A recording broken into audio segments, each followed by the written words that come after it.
Kembali lagi jumpa dengan saya Hotline Edward Sitompul dalam diskusi mengenai tugas-tugas HRD. Kali ini kita akan diskusi mengenai beracara di PHI. Namun sebelumnya silahkan subscribe, like, dan komen channel ini untuk mendukung konten-konten berikutnya. Kenapa beracara di Pengadilan Hubungan Industrial? Terjadi karena adanya perselisihan antar karyawan dengan perusahaan atau antar serikat pekerja dalam satu perusahaan. Nah, perselisihan itu coba dicarikan jalan keluar dalam mediasi atau dalam bipartit antara karyawan dengan perusahaan, sedangkan mediasi melibatkan pihak ketiga, dalam ini dinas tenaga kerja. Mediasi adalah perundingan karyawan dengan perusahaan yang ditengahi oleh mediator atau perantara, dalam hal ini dinas tenaga kerja, untuk mencarikan jalan keluar yang terbaik di antara kedua belah pihak. Jika sepakat, dibuatkan perjanjian bersama atau PB. Jika tidak sepakat, dikeluarkan anjuran oleh Disnaker. Salah satu atau kedua belah pihak itu boleh membawa anjuran itu ke Pengadilan Hubungan Industrial untuk mendapatkan solusi yang terbaik. Nah, gugatan adalah anjuran yang didaftarkan oleh pihak yang pertama menggugat, sedangkan pihak yang lain adalah tergugat. Jadi di PHI itu tidak serta-merta karyawan menjadi penggugat dan atau pengusaha serta-merta tergugat. Bisa juga salah satu atau kedua belah pihak siapa yang terlebih dahulu menggugat.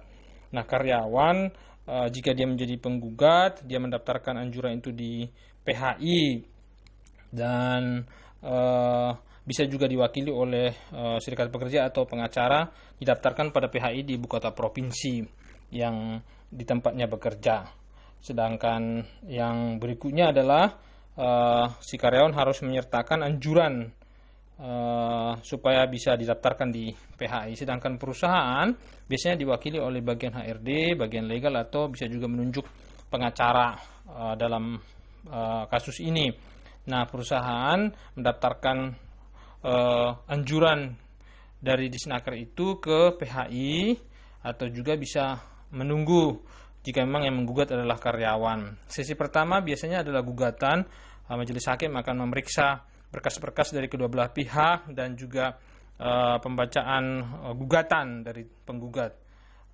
Andai kata ada berkas yang kurang, majelis hakim bisa menunda sesi sidang dan juga menawarkan jika terjadi permufakatan di luar sidang. Nah, sesi kedua adalah jawaban dari tergugat terhadap gugatan yang diberikan oleh penggugat. Nah, sedangkan replik dalam sesi ketiga adalah jawaban dari penggugat terhadap respon atau jawaban dari tergugat. Dan sesi keempat duplik adalah respon tergugat terhadap replik yang diberikan oleh si penggugat. Dalam sesi kelima dihadirkan saksi-saksi atau bukti-bukti yang perlu membenarkan atau meneguhkan gugatan dari penggugat, sedangkan sesi berikutnya adalah saksi-saksi dan bukti-bukti dari tergugat. Presentasi ini sebenarnya salah, ini bukan penggugat tapi tergugat.